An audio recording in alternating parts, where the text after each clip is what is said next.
আসসালামু আলাইকুম। আরবিডি নিউজের সর্বশেষ আন্তর্জাতিক সংবাদে সবাইকে আমন্ত্রণ জানাচ্ছি। সঙ্গে আছি আমি রাজীব। প্রথমেই জেনে নেওয়া যাক কি থাকছে এখনকার গুরুত্বপূর্ণ সংবাদ শিরোনামে। মালয়েশিয়ার পরবর্তী প্রধানমন্ত্রী হচ্ছেন ইসমাইল সাবরি। আফগানিস্তানের পাশে থাকতে জোরদার হচ্ছে চীন, রাশিয়া, ইরানের সহযোগিতা। তালেবানকে বিশ্বাস করবেন না, আফগান বিমান বাহিনীর প্রথম নারী পাইলট। শীঘ্রই আফগানিস্তানে ফেরার প্রতিশ্রুতি দিয়েছেন আশরাফ গনি। এবং সর্বশেষ থাকছে তুরস্ক এখনও কাবুলের দায়িত্ব নিতে প্রস্তুত বলছেন এরদোয়ান। শীঘ্রই আফগানিস্তানে ফেরার প্রতিশ্রুতি দিয়েছেন আশরাফ গনি, কিন্তু আদৌ তিনি আর আফগানিস্তানে ফিরতে পারবেন কি? এ বিষয়ে আপনারা আপনাদের মূল্যবান মতামত প্রদান করবেন। এছাড়াও তুরস্ক যে এখনও বলছে তারা কাবুলের দায়িত্ব নিতে প্রস্তুত, তারা কি আদতে কাবুলের দায়িত্ব নিতে পারবে বা তাদেরকে নেওয়া উচিত বলে আপনারা মনে করেন? এ বিষয়ে আপনারা মূল্যবান মতামত প্রদান করবেন। আর এই সমস্ত বিষয়ে বিস্তারিত থাকছে ভিডিওর শেষ অংশে, সুতরাং ভিডিওটি শেষ পর্যন্ত দেখার অনুরোধ রইল। এতক্ষণ সংবাদ শিরোনামগুলো শুনছিলেন, এখন বিস্তারিত। তবে তার আগে রিকোয়েস্ট থাকবে ভিডিওটিতে একটি লাইক করুন এবং আপনি যদি এই চ্যানেলটিতে নতুন হয়ে থাকেন চ্যানেলটি সাবস্ক্রাইব করে পাশে থাকা বেল আইকনটি অন করে দিন। মালয়েশিয়ার পরবর্তী প্রধানমন্ত্রী হচ্ছেন ইসমাইল সাবরি। মালয়েশিয়ার প্রধানমন্ত্রী হিসাবে দায়িত্ব গ্রহণ করতে যাচ্ছেন দেশটির সাবেক উপপ্রধানমন্ত্রী ইসমাইল সাবরি ইয়াকুবি। চলতি সপ্তাহে শুরুতে ভেঙে যাওয়া একই জোট থেকে সংসদীয় সংখ্যাগরিষ্ঠতা অর্জনের পর তিনি পরবর্তী সরকার গঠনে প্রস্তুত বলে ধারণা করছেন বিশ্লেষকরা। গত সোমবার মহিউদ্দিন ইয়াসিন মলয় প্রধানমন্ত্রীর পদ থেকে পদত্যাগ করেছেন এবং স্বীকার করেছেন যে তিনি তার জোট থেকে সমর্থন হারিয়েছেন।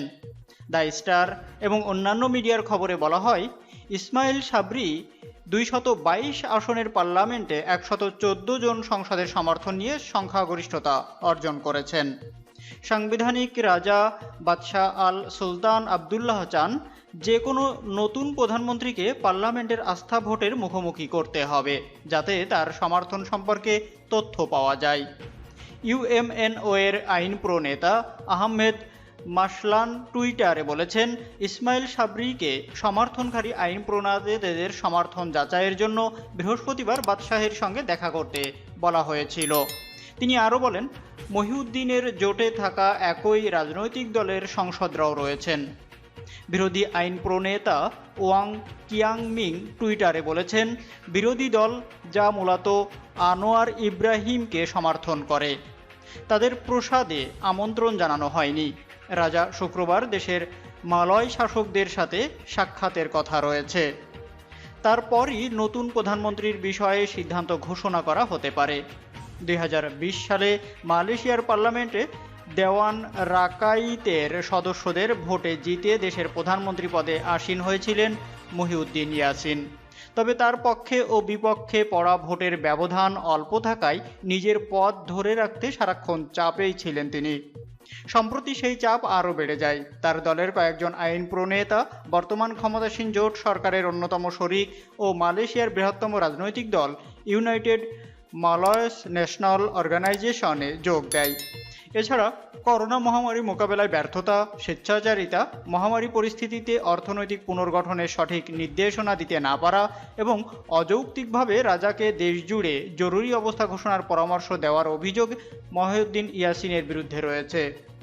গত জুলাইয়ের শেষে তার পদত্যাগের দাবিতে মালয়েশিয়ায় বিক্ষোভ শুরু হয়, আর এর জেরে গত 4ই আগস্ট এক টেলিভিশন ভাষণে মহিউদ্দিন ইয়াসিন ঘোষণা করেন, পার্লামেন্টের সদস্যরা তাকে দেশের প্রধানমন্ত্রী হিসাবে মেনে নিতে প্রস্তুত কিনা যাচাই করতে আগামী সেপ্টেম্বরে দেওয়ান রাকাইতে আস্থা ভোট চান তিনি। আগামী সেপ্টেম্বরে পার্লামেন্টে আস্থা ভোটের কথা থাকলেও এর আগেই পদত্যাগ করলেন মহিউদ্দিন ইয়াসিন। আফগানিস্তানের পাশে থাকতে জোরদার হচ্ছে চীন, রাশিয়া, ইরানের সহযোগিতা। আফগানিস্তানের পরিস্থিতি নিয়ে মতবিনিময় করেছেন ইরানের প্রেসিডেন্ট সাইয়েদ ইব্রাহিম রাইসি, রুশ প্রেসিডেন্ট ভ্লাদিমির পুতিন ও চীনা প্রেসিডেন্ট শি জিনপিং। শীর্ষ এই তিন নেতা টেলিফোন আলাপে দ্বিপক্ষীয় ও বহুপক্ষীয় সহযোগিতা বিস্তারের পাশাপাশি আফগানিস্তান নিয়েও গুরুত্বের সাথে আলোচনা করেছেন। চীনা প্রেসিডেন্টের সঙ্গে টেলিফোন আলাপে ইরানের প্রেসিডেন্ট রাইসি বলেছেন, পররাষ্ট্র ক্ষেত্রে চীনের সঙ্গে সর্বাত্মক সহযোগিতা বিস্তারকে ইরানের সরকারের সবচেয়ে অগ্রাধিকার দিয়ে এসেছে। স্থানেই আফগানিস্তানের নিরাপত্তা, স্থিতিশীলতা ও শান্তি প্রতিষ্ঠায় ইরান চীনের সঙ্গে পূর্ণ সহযোগিতা করতে প্রস্তুত রয়েছে বলেও প্রেসিডেন্ট রাইসি জানান।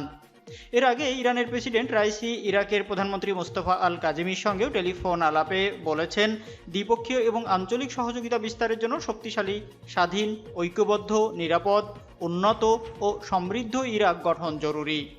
পর্যবেক্ষকরা বলছেন, চীন, রাশিয়া ও ইরাকের শীর্ষ নেতাদের সঙ্গে ইরানের প্রেসিডেন্টের আলোচনায় ইরানের নতুন সরকারের পররাষ্ট্র নীতিতে অগ্রাধিকারযোগ্য বিষয়গুলো, বিশেষ করে প্রতিবেশী ও এই অঞ্চলের গুরুত্বপূর্ণ ও বৃহৎ দেশগুলোর ব্যাপারে তেহরানের অবস্থান ফুটে উঠেছে। বাস্তবতা হচ্ছে, ইরান, রাশিয়া ও চীন সমগ্র এই অঞ্চলের প্রভাবশালী তিনটি দেশ এবং আন্তর্জাতিক সম্পর্কের ক্ষেত্রে এই তিন দেশের অভিন্ন স্বার্থ রয়েছে। তিন দেশই বিশ্বব্যাপী মার্কিন একাধিপত্য ও মরলীপনা সুলভ আচরণের বিরোধী। মার্কিন স্বেচ্ছাচারী কর্মকাণ্ড এই অঞ্চল সহ সারা বিশ্বের নিরাপত্তা ও স্থিতিশীলতার জন্য হুমকি হয়ে আছে। এ অবস্থায় ইরান, চীন ও রাশিয়া ঘনিষ্ঠ সম্পর্ক ও সহযোগিতা জোরদার, বিশ্বব্যাপী শান্তি ও স্থিতিশীলতা প্রতিষ্ঠায় গুরুত্বপূর্ণ ভূমিকা রাখবে। ইরানের আন্তর্জাতিক সম্পর্ক বিষয়ক বিশ্লেষক হানিফ গাফফারি ইরান, চীন ও রাশিয়ার মধ্যকার সহযোগিতার গুরুত্ব তুলে ধরতে গিয়ে বলেছেন, আন্তর্জাতিক বিষয়ে এই তিন দেশই অভিন্ন নীতি পোষণ করে এবং আফগানিস্তান সহ সন্ত্রাসবাদ বিষয়ে মার্কিন নীতির তীব্র বিরোধী। আফগানিস্তানের বর্তমান ঘটনাবলী এই অঞ্চলের প্রতিবেশী সব দেশের জন্যই গুরুত্বপূর্ণ। যুদ্ধ বিধ্বস্ত আফগানিস্তানের স্থিতিশীলতা প্রতিষ্ঠা এই দেশটির জনগণের বহুদিনের দাবি। তাই ইরান, চীন ও রাশিয়া সম্মিলিতভাবে এক্ষেত্রে ভূমিকা রাখতে পারে। চীন ও রাশিয়ার প্রেসিডেন্টের সঙ্গে ইরানের প্রেসিডেন্টের টেলিফোন আলাপে এই বিষয়টি ব্যাপক গুরুত্ব পেয়েছে। অতীত অভিজ্ঞতায় দেখা গেছে, একদিকে সিরিয়ায় দায়েশ বা আইএস জঙ্গি সন্ত্রাসীদের বিরুদ্ধে যুদ্ধে ইরান ও রাশিয়ার গঠনমূলক সহযোগিতা, অন্যদিকে আফগানিস্তানের শান্তি প্রতিষ্ঠায় ইরান ও চীনের সহযোগিতায় ইতিবাচক প্রভাব ফেলেছে।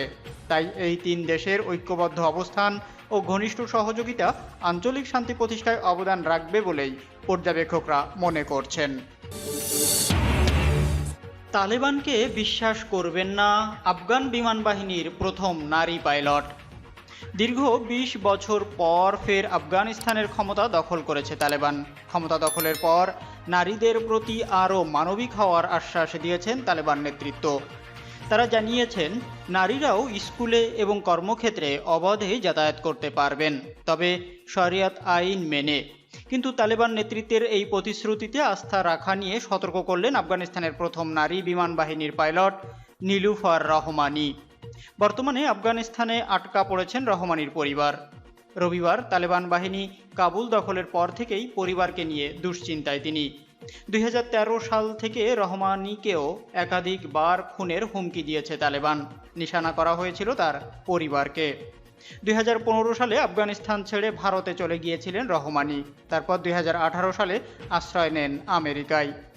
সংবাদ মাধ্যমে নিজের আশঙ্কার কথা জানিয়েছে রহমানি এবং তিনি বলেন, কিছু দিনের মধ্যেই খোলস ছেড়ে বেরিয়ে আসবে তালেবান, স্বমূর্তিতে ধারণ করবে তারা, আবার পাথর ছুঁড়ে হত্যা করা হবে। তার কথাই, আবার আমাকে আর আমার পরিবারকে হুমকি দেওয়া শুরু হয়েছে। ওদের বক্তব্য, আমি ভালো মুসলিম নারী নই, আমি নাকি আমার সংস্কৃতি ভুলে গিয়েছি, আমার মরাই উচিত। রহমানি বলেন, এই যুদ্ধ ঘোষণা আদতে নারীদের বিরুদ্ধে, পুরুষদের বিরুদ্ধে নয়। শীঘ্রই আফগানিস্তানে ফেরার প্রতিশ্রুতি দিয়েছেন আফগানিস্তানের সাবেক প্রেসিডেন্ট আশরাফ গনি।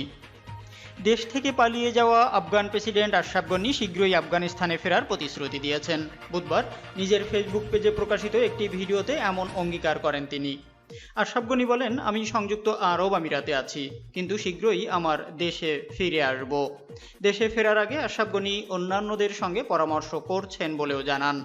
আফগানদের জন্য ন্যায় বিচার প্রতিষ্ঠার কাজ চালিয়ে যাবেন বলেও ভিডিও বার্তায় প্রতিশ্রুতি দেন আশরাফ গনি। তিনি বলেন, আমাকে কাবুল ত্যাগ করতে বাধ্য করা হয়েছিল, আমি রাজধানীতে রক্তপাতের কারণ হতে চাইনি।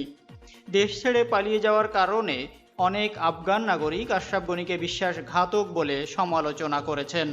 এ ব্যাপারে তিনি বলেন, আমি স্বদেশের সঙ্গে বিশ্বাসঘাতকতা করিনি, সবাইকে গুজবে কান না দেওয়ার আহ্বান জানাই। আমরা কাবুলের জন্য শান্তি চেয়েছিলাম এবং এটাকে ধ্বংস করতে চাইনি। আমি আশা করি আফগানিস্তানে যুদ্ধ শেষ হবে।